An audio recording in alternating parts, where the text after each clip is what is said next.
नमस्कार। दैनिक California times की ओर से हम अभी नागपुर में उपस्थित हैं, जहां पतंजलि योग पीठ ने न भूतों न भविष्य ऐसी क्रांति कर दिया है। जो काम सरकार ने करना चाहिए था संतरा प्लांट का, वो प्लांट पतंजलि योग पीठ ने स्वामी रामदेव बाबा और आचार्य वाल्मीकि के महत् प्रयास हो रहा है और उनका पूरा भारत का दायित्व जिन पर है। ऐसे हमारे परम योगी श्रद्धेय स्वामी परमार्थ देव महाराज जी मेरे साथ बैठे हुए, मैं उनसे प्रणाम करता हूँ, उनसे कुछ बात करना चाहूँ। स्वामी जी नमस्कार। बहुत बहुत प्रणाम। आपने विदर्भ में जो एक आशा की किरण किसानों के प्रति निर्माण किया है, क्योंकि विदर्भ में एक कैलिफोर्निया का ऐसा बेल्ट है किसानों का, जो अभी तक के सरकार को कदम उठा नहीं। और जो कैलिफोर्निया कहा जाता है, तो 1952 में डिप्टी प्रधानमंत्री यशवंतराव चौहान यहाँ आए थे, जब हमारे यहाँ बिजली नहीं थी, बगैर बिजली की संग्राम करते थे। जब वो अमेरिका जाके आए तो उन्होंने बोला ये तो बिल्कुल साक्षात कैलिफोर्निया है। तब से हमारे मुरुड के किसानों को एक उम्मीद जागी कि भाई इतने बड़े उप प्रधानमंत्री ने भारत के किसानों के प्रति मित्रता दिखाई। उसके बाद में महाराष्ट्र 1960 में बना, तो महाराष्ट्र नहीं बना था। और पहले सीपी एंड बेराड की सरकार से नागपुर राजधानी थी, पुराने जो दिख रहे महल जी।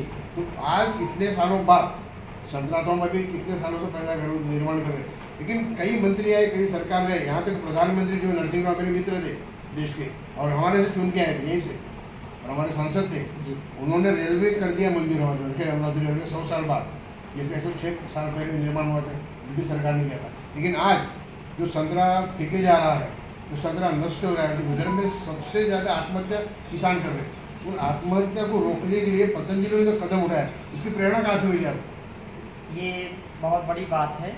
भारतवर्ष ऋषि प्रधान और कृषि प्रधान देश रहा है पहले से ही, आदिकाल से ही। तो आज वर्तमान काल में योग ऋषि परम पूज्य स्वामी जी महाराज, आयुर्वेद शिरोमणि आचार्य श्री जी महाराज की जो बहुत बड़ी दृष्टि है, बहुत व्यापक दृष्टि है। और क्योंकि अगर हम मूलतः अपने जीवन को देखें तो हम सब किसान के ही पुत्र हैं। और महर्षि दयानंद कहते हैं कि किसान जो है वो राजाओं का भी राजा है। अगर किसान खुशहाल है तो राष्ट्र भी हमारा खुशहाल होगा, समृद्धशाली होगा। इस दृष्टि को आत्मसात करते हुए आज पतंजलि योग पीठ के माध्यम से लाखों लाखों किसानों को प्रशिक्षण दिया जाता है। गौ माता की सेवा संरक्षण के लिए कार्य किया जाता है। योग की क्रांति, आयुर्वेद की क्रांति, स्वदेशी की क्रांति, और इस समय कृषि की क्रांति और भारतीय शिक्षा और चिकित्सा की क्रांति का समय है। तो परम पूज्य स्वामी जी महाराज ने हमारे बहुत ही यशस्वी माननीय नितिन गडकरी जी और आदरणीय मुख्यमंत्री फडणवीस जी के विशेष पुरुषार्थ और सहयोग से 2016 में यहाँ शिलान्यास किया था। क्योंकि विदर्भ के किसानों की जो दयनीय स्थिति और वो आत्महत्याएं, उसको रोकने का सिलसिला जो है बढ़ता ही जा रहा था। तो इस दृष्टि को आत्मसात करते हुए कि पूरे विदर्भ को, क्योंकि धरती माता की सेवा होगी, गौ माता की सेवा होगी, तो पूरे इस भारतवर्ष को, एक पूरे इस महाराष्ट्र को, पूरे विदर्भ को एक यशस्वी और गौरवमय हम बना सकते हैं। तो अब वो समय आ गया है। 2016 का जो शिलान्यास अब 9 मार्च को उन्हीं के कर कमलों द्वारा परम पूज्य स्वामी जी महाराज आचार्य जी की सन्निधि में माननीय नितिन गडकरी जी और माननीय हमारे फडणवीस जी के कर कमलों द्वारा इसका उद्घाटन होगा। और 800 टन प्रतिदिन की जो है जूस निकालने की जो है इसकी क्षमता रहेगी।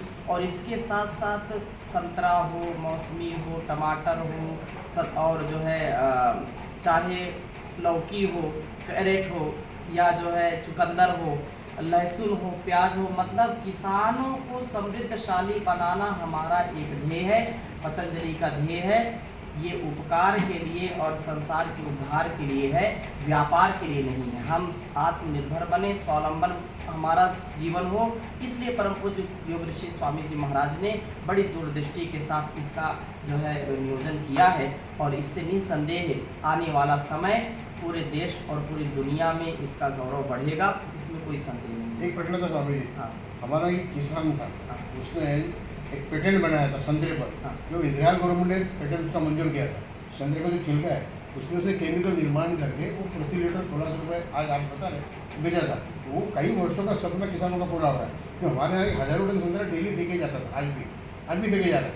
क्योंकि छोटे मोटे जूस प्लांट हमारे यहाँ है, और 1500 करोड़ का एक प्लांट हमारे भूतपूर्व विधायक थे देवेंद्र भैया, उन्होंने बनाया था। अनिल बोंडे कृषि मंत्री उन्होंने ही बनाया था, वो पूरा नहीं हो सका। लेकिन आपके माध्यम से विदर्भ के किसानों का सपना पूरा हुआ। तो अभी मैं ये बताऊँगा कि जैसे पतंजलि आपके साथ जुड़ी है, तो 50,000 लोगों को रोजगार मिलने वाला है, प्रत्यक्ष अप्रत्यक्ष।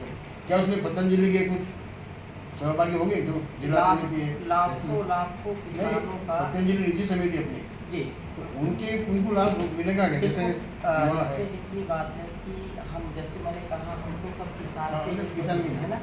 और पतंजलि परिवार बहुत बड़ा परिवार है हमारे, जो कुछ इसमें भारत स्वाभिमान पतंजलि योग समिति, महिला पतंजलि योग समिति, युवा भारत किसान सेवा समिति, तो नहीं, प्रत्यक्ष इनको प्रतिनिधित्व मिलेगा क्या नौकरी के बारे में, रोजगार के बारे में? देखो इसमें देखिए ये लड़का अच्छा राम उंदड़ी, हाँ, अच्छा हाँ। अमरावती में खेती है, अच्छा काम करता है, सर्व कर जमीन है। तो ऐसे जो लोग हैं युवा, देखो, एक बहुत मैंने बताया कि जैसे 10,000 से ज़्यादा हमारे कर्मयोगी भाई बहन पतंजलि फूड पार्क जो है हरिद्वार में सेवा देते हैं और लाखों लोग करते हैं। ऐसे ही इस केंद्र को भी पतंजलि जो फूड पार्क हल्बर ये है पार्क है, इसमें भी इसको विस्तृत रूप देने का, तो ये तो भविष्य में इस विदर्भ को, पूरे नागपुर को, युवाओं को, और जो इसमें कितना हम इसमें समावेश उनको दे सकते हैं उसमें निसंदेह यथा योग्य, क्योंकि हमारा किसी का ये मन में और भाव में कभी जो है पराया पर नहीं है। हमारा तो यही एक है, वसुधैव कुटुंबकम। तो योग्यता पात्रता के अनुसार, अच्छा उनको क्योंकि रोजगार उसका मिलेगा। हमको क्वालिटी भी हाँ, मेंटेन करनी है, बिल्कुल। तो यथा योग्य जो भी जिनका समावेश होगा किया जाएगा। दूसरी बात ऐसी कि जैसे वरुण के लोगों ने श्रमजीवी नागपुरी संग्रह प्रोडक्शन कंपनी बनाई है, छोटा यूनिट लगाया उनका 1-1.5 करोड़ का, तो वो आपसे मिलने आए थे उस दिन में जिसकार वगैरह, जी जी, तो उन्होंने एक छोटा यूनिट चला रखे। लेकिन हमारे विदर्भ में क्या हो रहा है, राजनीतिक जो लोग हैं उनके करप्शन की वजह से सब कॉर्पोरेट सेक्टर बंद हो गया।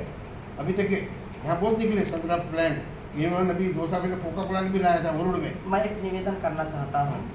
परम पूज्य आचार्य श्री जी महाराज, हमारे कार्यक्रम 9 तारीख को है, है। उसके पहले ही आचार्य जी महाराज आएंगे, हाँ। और किसानों को हम सीधे कैसे कैसे हाँ, लाभ दे वही। सकते हैं किसानों की समृद्धि के लिए, क्योंकि इसमें कोई बिचौलिया बिचौलिया नहीं होना चाहिए। हमारा उद्देश्य है कि किसानों को अधिक से अधिक लाभ मिले, युवाओं को अधिक से अधिक लाभ मिले, इसके लिए कार्य किया जाएगा। तो बहुत बहुत आपको प्रणाम, बहुत बहुत धन्यवाद।